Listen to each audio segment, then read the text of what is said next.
Hi roommates, I'm Dumi. And I'm Ru. And today we're going to be doing our first episode of our AskRumi advice column. Yay! Thank you everyone for your contributions. Love them. And if you want to make your own contribution, ask for advice, or give us some video suggestions, follow the link in the description box or in the comment section. It will be the pinned comment, and you can go fill in the form and tell us what you want us to do, or what you want to hear, or what problems you're having, spill the tea. And yeah, we'll serve it. We'll serve your tea. So thank you guys, and we really appreciate it.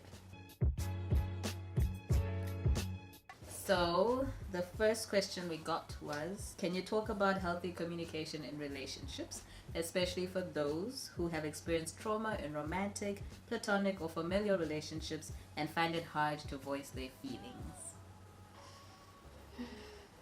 First of all, you triggered us with that contribution, but it's okay. We asked for it. We loved it. So trauma can be like the after effects that you get after a very distressing experience that you might have. I can't really define what kind of events. This is all, depends on the person. In terms of relationships, we can all be traumatized by very different things, and everyone's trauma is valid. My familial trauma starts all the way back in like grade 1. I'm sure things happened before that, but what I remember was that in grade 1, I went to school for the first time. Grade 1, it's fun, wearing uniform, they're teaching us, alphabet, now you've learned the alphabet, now you're making the sounds that come with the alphabet. I love how vividly you remember I love grade 1. I loved grade 1. So I think it was the first or second day, and they give us those green reading books, right? And my teachers were like, okay, here's your green book. It has stories in it. We're going to be reading from it. And I think she goes over the alphabet sounds that we're now learning. And then she's like, okay, go back home and tell your parents to read this for you and teach you how to read, essentially. Like, she wasn't expecting anything big. Like, she was just like, yeah, let your parents read to you. And come back to school, and everyone's going to be reading or, like, demonstrate what you've learned, right? Cool. And I was really excited. I was like, oh wow, I'm so excited. I'm going to be reading now. And I took my book home, and then at night, 8 o'clock, I'm like, listen guys, I have homework, okay? Here's my book, and I'm supposed to read like these 3-4 lines about a cat. I think it was about a cat. I remember. Trauma be like that sometimes. Be like that. I remember that experience. And I'm like, guys, like, help me read. Basically, when I asked my parents to do this thing, they were too preoccupied with Generations. It's 8 p.m. They were like, ish, we can't do this now. Generations is on. We can't help you read. They were just ignoring me. And because of that, I felt so sad. I was like so sad. I was like, wow, I just want to read, and I felt like I was gonna fail already because my parents are not teaching me how to read, and I didn't want to go back to school. So I sat in a corner that night, and I kept sounding out the letters in my head until I actually read it, and I taught myself how to read that night. Well, literally. I don't know if that's okay. When people have visions, for me it was like suddenly my eyes were open and like, I'm so serious. I believe you. I'm so serious. I can read. Like, I was like, I'm proud of you. Well and done, I went back baby. to school the next day, and the teacher was like, read, and I read the whole thing, and I read the next page, and she was like, all right, ma'am. Scholar. That's my baby. Yeah. I'm so proud of you. Bring tears to my eyes. Oh my gosh. And as much as I was happy, I was also really sad because, the one time I really wanted to depend on my parents, they couldn't do that. And it seems very small, but it became a pattern where I stopped asking my parents for help because I didn't expect them to help me, and they never offered it.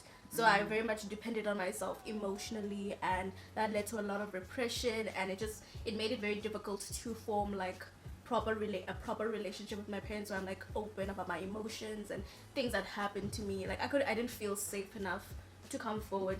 True. And that was my trauma. I feel that. Yeah. I feel that. Yeah, definitely. I think a lot of our communication trauma as black children comes from, well, African black children come from our parents, because the moment you go to them and you want to communicate something, it might not be that serious, but to you as a child, it's serious, it's real things. They're just like, no, children just obey your parents, you're just supposed to listen. You're not allowed to have an opinion. They'll be like, oh, come, let's talk, but that's not what they mean. They mean, come listen to me and obey what I'm saying. It's never a two-way communication. Right, and when you have that trauma of like constantly being told that your opinion is not really relevant because you're a child, you need to respect your elders, you don't know what you're talking about. You're young, you know. You begin to doubt yourself. You begin to doubt your voice, you know, and you never feel secure enough to open up, you know. So you just grow up constantly repressing your emotions. Even worse, you become like a peacekeeper now, you know, whereby you feel like, in order to keep the peace, I just need to keep quiet and do as I'm told, right? But life doesn't work like that, you know. In life, you actually need to stand up and fight for what you want. You know, you need to be able to communicate with people in order to advance and just have real, genuine relationships with people. And we're never taught how to do that. Because I know in my relationships, I always felt crazy. Truly, before I met you, all of my exes, I'm sure, can say, yeah, she's crazy. Because I would really try. That's why we get along. We would really try. I would really try to be like, talk to me, you know, like, what are you going through? I really just wanted to talk to the people that I was with. And I guess it's just it was seen as something weird. You know, I just felt like I was weird for wanting to know how you feel and your emotions, because everyone that I met really was really closed off. Everyone was really just, they didn't know how to communicate and open up. And even though I didn't know, I was willing to try, but no one was willing to try with me. And it's very important to be able to identify why, you know, because if you can't identify like, oh, this is why I act like this, you're not exactly sure how to fix it. You know, you're not actually fixing the root of the problem. You're just trimming away at like the leaves and stuff and nurturing the problem even, you get. So revisiting trauma is very important in order for you to learn how to deal with it and take the steps. And that's the one thing we really did in our relationship when we first met. It wasn't really conscious, like we weren't like, okay, we're going to deal with our trauma. It wasn't like that. It's just once you start being with someone so intimately, things come up, you know, little things come up, and you're just like, wow, am I really this person? Why am I this person? Why is this happening? And fortunately, you were willing to work through things with me. You too. Like, I may look sick, guys, but I really have anger management issues. Like, serious anger management issues that we only, like, realized a month in, and I would just explode at random things. And it was just, like, something we had to work on, because I was like, yo, girl, you can't just be, you know, angry all the time. So now we're gonna proceed and tell you how exactly we learned to communicate. This is not a one size fits all, like, you know, this is how we learned to do it. There are multiple ways you can communicate. You just need to find what works for you. One of the first things we did was normalize talking about our emotions. One of the things I came to understand was that we were both people who repressed our emotions. So we started checking up on each other, like, regularly, because the other person is not going to say anything. So it's good to just be like, oh, how are you okay? We started with like, oh, are you okay? And then we realized that are you okay wasn't really an effective question, because the other person would be like, I'm okay, I'm fine, like, I'm alright, I'm good. And then we changed that to be like, how are you doing? So how are you feeling? How are you feeling? So that you can be able to identify the emotion. Because when someone asks you, how are you feeling? You can be like, how am I feeling? You know, sometimes I wouldn't even have checked that whole day. And then when you ask me that question, I'm like, oh, how am I feeling? Oh, snap, I'm actually kind of sad today because there was no cold water in the fridge. You know, and then we talk about it, you know. And I was like, we need cold water in the cold water in the fridge. It's like, oh, this was a good talk. Thanks. You know, just learning to interact with your emotions in a positive light. Like, they're not as scary things. They're just indicators of how you're doing mentally, and just keeping in check with that, it really helps. The second thing we did was being open and being vulnerable. We focused on vulnerability, like actually being able to trust this person with your words and your feelings and your ideas is a really hard thing to do, because you think you're silly, like because the way you think, the things you think this is so stupid, no one's ever gonna want to hear this, or I'm boring, this is not interesting to you or anything. But give the person the chance. You know, if someone asks, maybe they do genuinely want to know what you're thinking. So being open and being vulnerable about the things that matter to you, the things you care about, really helped us open up about our feelings. And also being open to hearing what the other person is saying, you know, because talking to a brick wall is just, it's a waste of energy. If someone really isn't interested, you know, just, you know, save your energy. But because you were so willing to, like, receive what I was saying, even though you didn't understand what I was saying, you would actually ask and be like, wait, explain this, like, what are you talking about? We spoke a lot. We talked a lot. And I would just deep dive, like, conspiracy theory level, deep dive into why I'm thinking of a pink elephant dancing in my head, you know, and it would unlock a lot of things. And we just learned how to talk by not always waiting until things got serious, but taking literally everything we had to say to each other to heart. And understanding that this person has come to me because they're vulnerable right now, they really want to share this thing, and they trust me, so I'm going to listen and give back. One important thing we learned, like, in this whole journey of ours, is that location is very important. Yeah.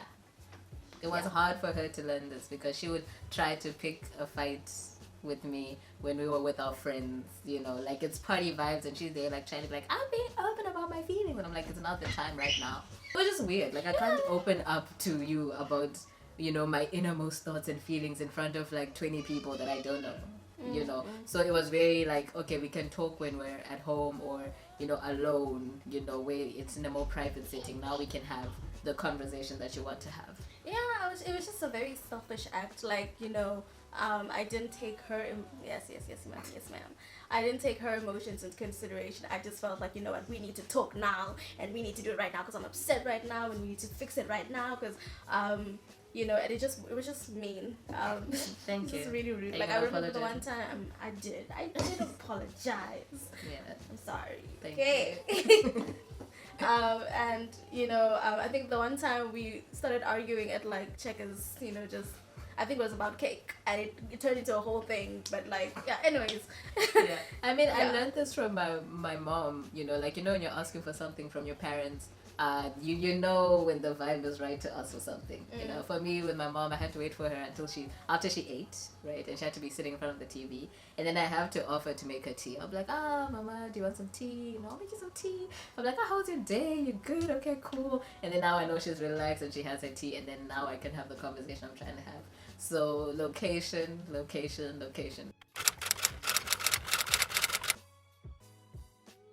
The other thing that you need to take into consideration when trying to communicate with the other person is their preferred style of communicating. There's that thing called like love languages, so you also need to take that into consideration when you're talking to them.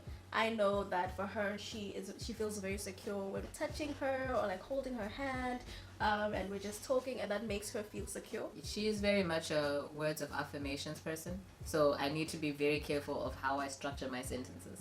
Because if I say something, because I speak fast, I don't think before I talk, but when we're having a discussion or an argument, some people might call it, when we're having a serious conversation, I have to really process what I'm saying and then say it out in a way that I know she'll receive the message I actually mean to say. Yeah, so just being considerate about how your person will receive your message, you know. I like the whole show saying proximity thing. So if she's really close to me, I feel like, this is secure, this is an intimate space, I can open up and be more vulnerable now. The different types of way you can communicate is like through writing.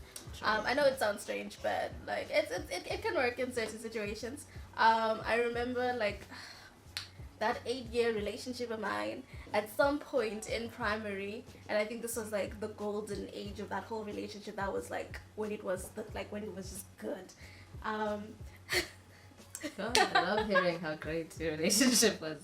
And we decided that we would get like a diary, and in this diary, like the person would take the diary for a day and I would take the diary for the other day. We just interchange. I mean, we had texting, but like it wasn't the same, you know. The diary was like, you'd write like how your day was and what you learned and what you're kind of like discovering, what you're into right now.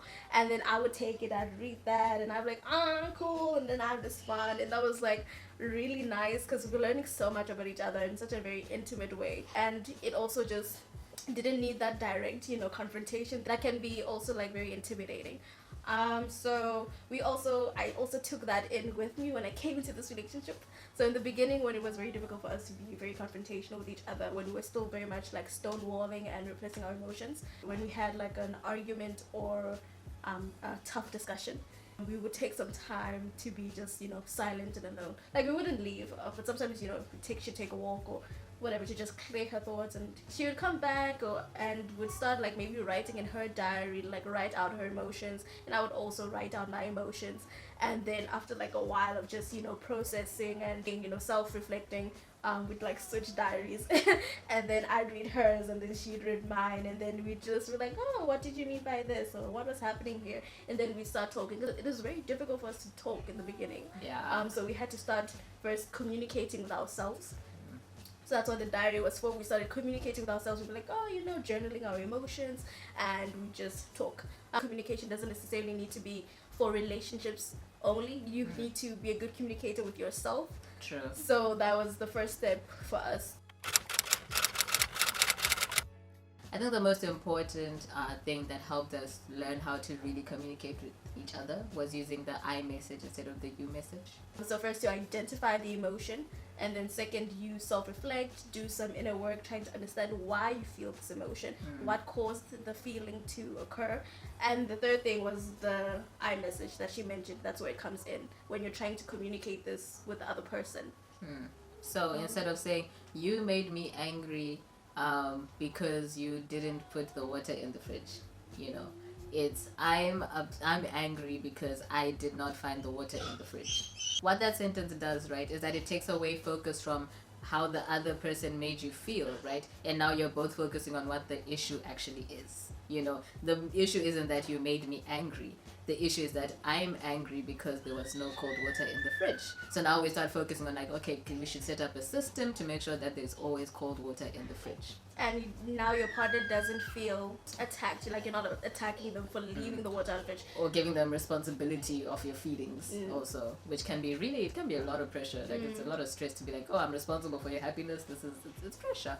So just doing that self-reflect and making sure you're speaking an I message instead of you message really helps both of you be a team and focus on the problem and not on fighting each other. Yeah. Because we love each other. Yeah. She turns me down every time. That's fine. It's cool.